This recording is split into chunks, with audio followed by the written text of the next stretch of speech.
and specifically with a business like yours, being a life coach, a podcast is the perfect thing to do for a business like yours, because your business is very personal.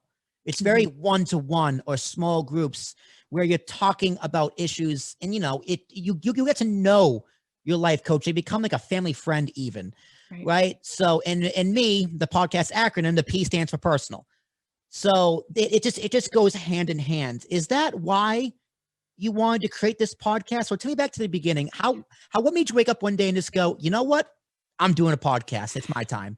Yes, I love this question. It's such an important one because I know if you're thinking about starting a podcast, this can just be so powerful. So for me, I was actually in college and I was actually working on my PhD. So this was post my master's. I had been working as a life coach for students at a couple different colleges as well. And I went back to go get my PhD. And at the time I thought I wanted to be a researcher or be a professor at a college.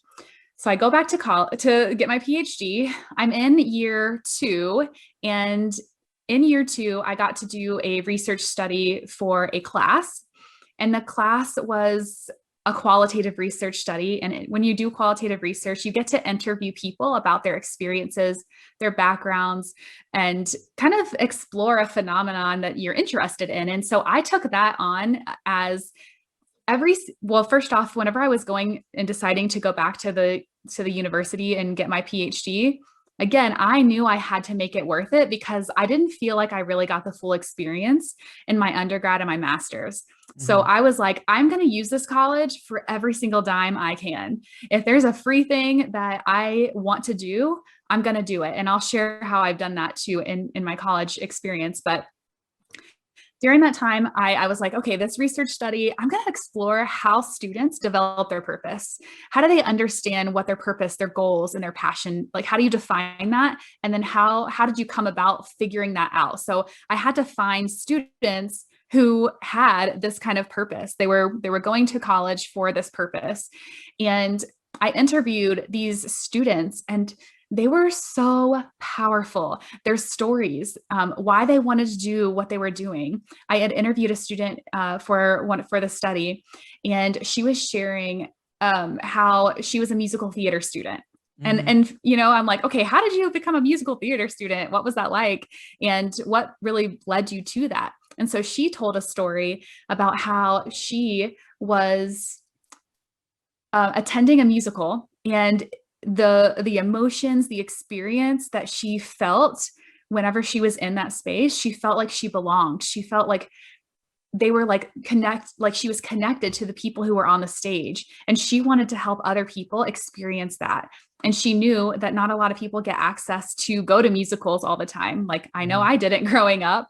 And so she wanted to make sure that other people were going to have access to musicals so they could also experience this range of emotions that she was able to experience as growing up and as a kid.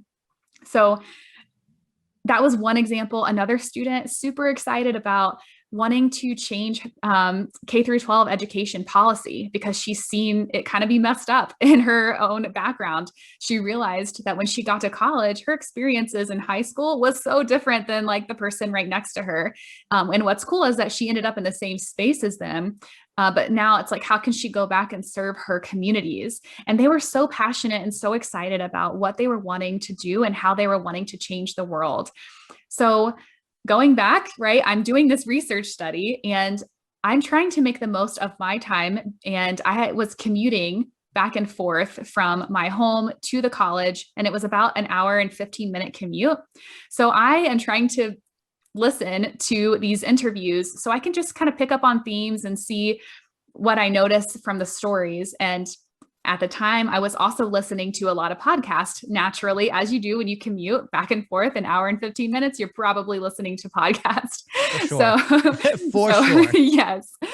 So I was listening to this research study, and I got lost in their stories.